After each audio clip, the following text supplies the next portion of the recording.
Aujourd'hui, on va décortiquer une mécanique qui touche la quasi-totalité des foyers, mais dont l'ingénierie technique reste souvent dans l'ombre. Oui, l'attribution et la coordination des prestations familiales, un sujet bien plus complexe qu'il n'y paraît. Absolument. Imaginez un instant le scénario suivant.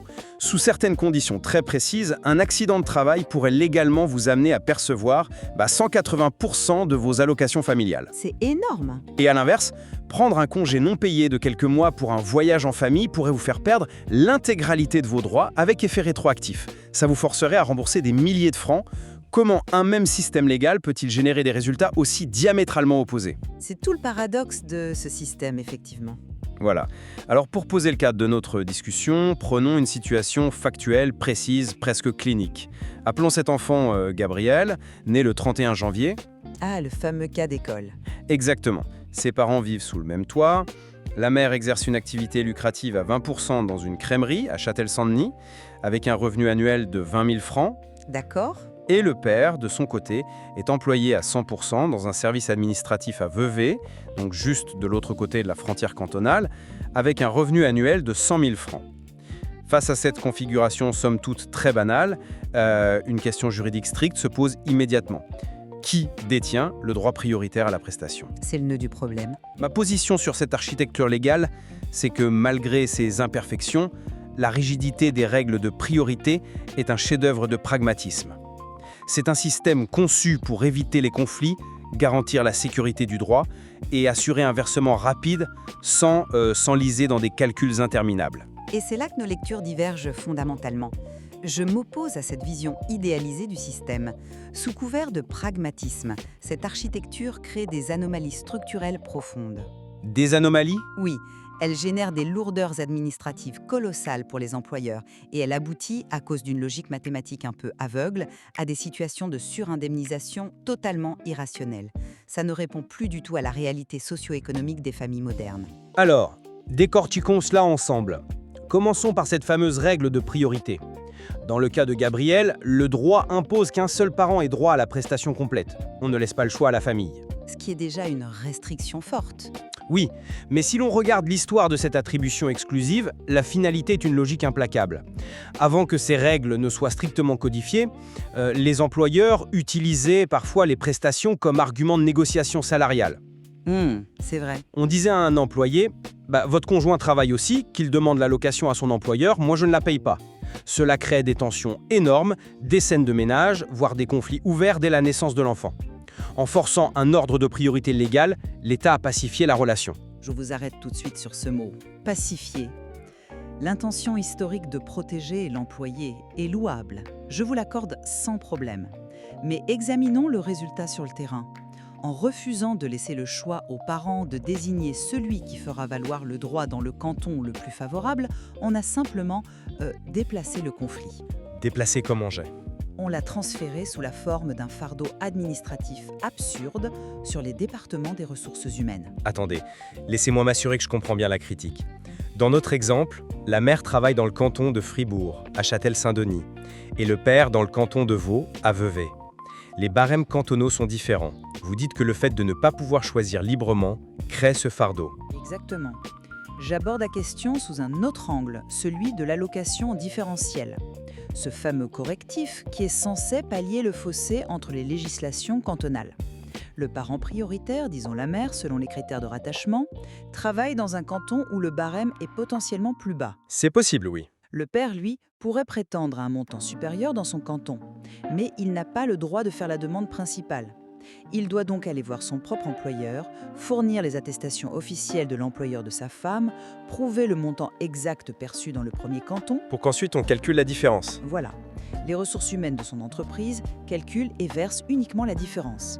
Et parfois, on parle d'une différence de 20 ou 30 francs par mois. Mais la famille obtient le montant le plus élevé au final. C'est le but recherché, non? Au prix d'une friction procédurale insensée. Cette petite gymnastique mobilise 2 employeurs différents, 2 caisses de compensation distinctes et multiplie les risques d'erreur à chaque changement. Une petite variation de salaire, un déménagement et il faut tout recalculer. L'employeur du parent non prioritaire devient un simple comptable de l'allocation différentielle. C'est un point fascinant, mais je dois défendre l'alternative. L'alternative au système actuel, ce serait le libre choix complet. Et ça, ce serait le chaos administratif absolu. Vous pensez vraiment que c'est pire? Ah, absolument. Imaginez si l'on laissait les familles choisir. Les caisses passeraient leur temps à gérer des demandes contradictoires, des changements d'avis tactiques en cours d'année, ou pire, des situations où les deux parents déposeraient une demande simultanément. La rigidité crée de la prévisibilité. C'est séquentiel. L'employeur A sait qu'il paye la base, l'employeur B sait qu'il paye le différentiel. Ça évite la double indemnisation initiale. La prévisibilité, oui, mais au nom de cette même prévisibilité, le système tolère des doubles indemnisations d'une ampleur bien plus choquante que ce qu'il prétend éviter. Ah, vous voulez parler des accidents? Tout à fait. Regardons ce qui se passe lors d'une interruption de travail pour cause d'accident. C'est là que l'architecture mathématique révèle ses pires failles. Alors, pour que nos auditeurs saisissent bien, laissez-moi d'abord poser le principe de base du maintien du droit. En cas d'accident ou de maladie, il y a un filet de sécurité. Le versement de l'allocation subsiste durant le mois où survient l'événement, plus les 3 mois qui suivent, sans aucune réduction. Jusque-là, on est d'accord, c'est de la protection sociale classique. Oui, mais au-delà de ces 3 mois, la règle devient purement mathématique. Le système regarde une seule chose.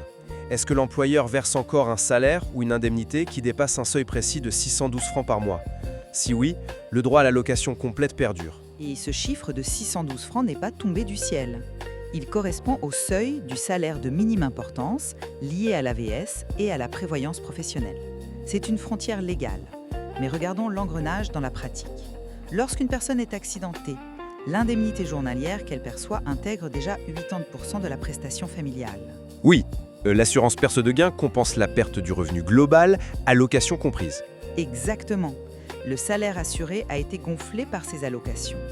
Or, si l'employeur verse un petit complément qui dépasse ces fameux 612 francs, la caisse continue de verser la prestation complète à 100%, de manière indépendante. Je vois où vous voulez en venir. On se retrouve avec les 180% intégrés dans les indemnités d'un côté et l'allocation à 100% maintenue de l'autre. Le parent perçoit légalement 180% de son allocation. C'est comme un mécanisme d'horlogerie qui, par défaut d'engrenage, tournerait à 180% de sa vitesse. Ce n'est pas une protection, c'est une anomalie du système. Je comprends votre raisonnement, mais laissez-moi vous offrir une perspective différente. Ne voyez pas cela comme un engrenage défectueux, mais plutôt comme les compartiments étanches d'un navire, ou disons un disjoncteur électrique dans une maison. Un disjoncteur, je suis curieuse d'entendre ça. Oui, le législateur a besoin d'un système autonome. Le seuil de 612 francs, c'est le courant minimum. Tant que ce courant minimum passe de l'employeur vers l'employé, le disjoncteur reste fermé, le circuit est actif et l'allocation coule à flot. Sans regarder le reste. Exactement. Le système ne regarde pas si une assurance injecte aussi du courant, il constate juste que le seuil est atteint. Et pourquoi a-t-on choisi cette méthode binaire? Parce que l'alternative serait un cauchemar financier, C'est-à-dire, le calcul au prorata. voilà. Imaginez la caisse devoir déduire chaque jour la part exacte de l'allocation incluse dans l'indemnité, recalculer au centime près, transférer temporairement la priorité à l'autre parent pendant 3 mois et demi. Les coûts administratifs dépasseraient largement les économies réalisées. Accepter quelques gouttes de surindemnisation, c'est éviter le naufrage administratif. L'efficacité ne devrait pas justifier l'incohérence, surtout quand on observe les disparités avec d'autres régimes. Regardez le service militaire ou civil. On trouve là une autre aberration. Une personne accomplit son service, elle touche son allocation, mais on y ajoute un complément spécifique pour enfants de 22 francs par jour. C'est un complément historique, oui. Très bien. Mais dans d'autres situations couvertes par le même régime des allocations pour perte de gain, comme le congé de maternité ou le congé de paternité, ce complément de 22 francs n'existe absolument pas. C'est vrai que la distinction peut surprendre. Elle est illogique. Un enfant ne coûte pas subitement plus cher parce que son parent fait des cours de répétition à l'armée plutôt qu'un congé de paternité. L'argument du coût de gestion s'effondre quand on voit la capacité du système à créer des exceptions très pointues quand cela l'arrange politiquement. La genèse de cette différence est profondément historique. Mais cela nous amène naturellement à la question des interruptions de parcours. Car au-delà des mathématiques froides, c'est lors des ruptures de la vie que le système doit prouver sa robustesse. Et là, je maintiens qu'il a une véritable dimension protectrice. Vraiment, hein? Sous quelle forme? Prenez la maternité. Pendant le congé, la protection est continue pendant 16 semaines, qu'on perçoive ou non une allocation de maternité. Et si le nouveau-né doit être hospitalisé, ce qui est très angoissant, le droit subsiste et se prolonge pendant 22 semaines. Ça, c'est une avancée, je le reconnais. De la même manière, en cas de décès du parent bénéficiaire, il y a un délai de grâce d'une humanité essentielle. Les versements se poursuivent pour le mois en cours et les 3 mois suivants, même pour des enfants majeurs en formation. C'est la preuve que cette mécanique intègre des amortisseurs sociaux. Je vous concède ces fulgurances d'humanité. Le délai de carence post-décès est une excellente mesure. Mais dès qu'on sort de ça, on se heurte à une rigidité dogmatique.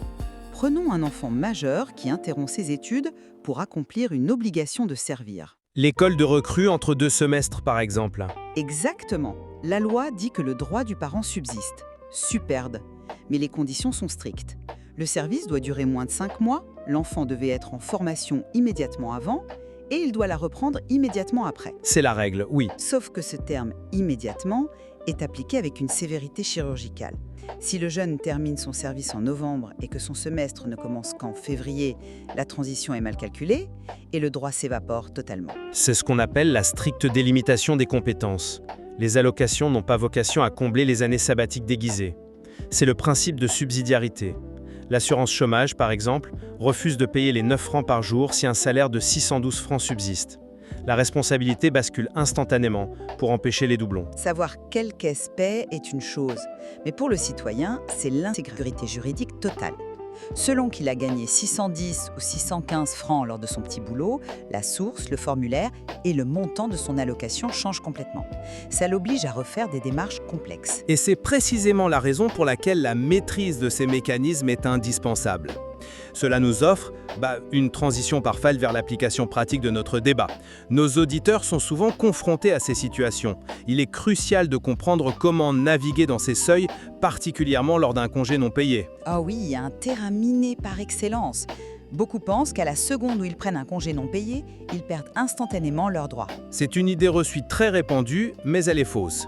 La loi permet le maintien, mais sous des conditions redoutables. Le droit demeure durant le mois où débute le congé et les 3 mois suivants. Cependant, le salaire annuel global de cette personne doit atteindre au moins 7 350 francs. Et ce n'est pas arbitraire. Ce chiffre de 7 350 francs, c'est le seuil d'entrée pour la prévoyance professionnelle obligatoire. Ça distingue une activité accessoire d'une activité principale. Absolument. Et la deuxième condition, le piège se referme souvent ici, la personne doit impérativement reprendre son travail auprès du même employeur à l'issue de son congé. C'est la fiction juridique du maintien du lien de travail. Donc, s'il démissionne pendant le voyage, La fiction s'effondre. Vous perdez le droit et la caisse exigera la restitution rétroactive de tout ce qu'elle a versé. d'où l'importance d'une planification extrêmement rigoureuse avec son employeur avant le départ. Et dans ce même esprit de démystification, j'aimerais partager une subtilité juridique massivement méconnue, le concept de la prise en charge prépondérante. Ah oui, un mécanisme fascinant. On associe toujours le droit à la stricte filiation biologique. Or, si vous assumez de manière prépondérante l'entretien d'un enfant qui n'est pas le vôtre, un petit frère ou très fréquemment vos petits-enfants, vous pouvez faire valoir un droit en votre propre nom. Et comment définit-on cette prise en charge dans les faits ? Il faut soit que l'enfant soit accueilli gratuitement, soit que la contribution reçue pour son entretien reste inférieure à 956 francs par mois. Et ce montant, c'est la rente maximale d'orphelin. Le législateur l'utilise comme référence du coût d'entretien minimal. Donc des grands-parents qui s'occupent de leur petit-fils de manière quasi permanente. S'ils ne reçoivent pas plus de 956 francs par mois pour les frais, ils deviennent légalement les ayants droit. C'est un levier financier considérable qui dort dans les textes.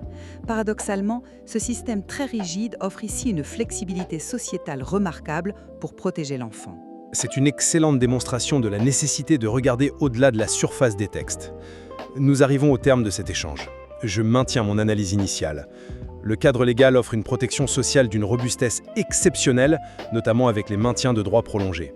Oui, cela exige une navigation procédurale d'une grande précision, mais cette rigueur est le seul garant de l'équité. Je vous accorde que la protection finale est robuste, mais je reste convaincu que son architecture interne ressemble à une machine complexe, générant des surindemnisations involontaires de 118% et un fardeau administratif disproportionné. Néanmoins, c'est grâce à cette connaissance pointue, comme ces fameux 612 francs ou le plafond de 956 francs, qu'on peut en tirer le plein potentiel. Je crois que nous pouvons nous accorder sur ce constat, sans revendiquer la victoire absolue. Je remercie chaleureusement nos auditeurs pour leur attention lors de cette dissection juridique. Si ce niveau d'analyse vous apporte de la valeur, je vous invite vivement à vous abonner pour ne manquer aucun de nos futurs échanges.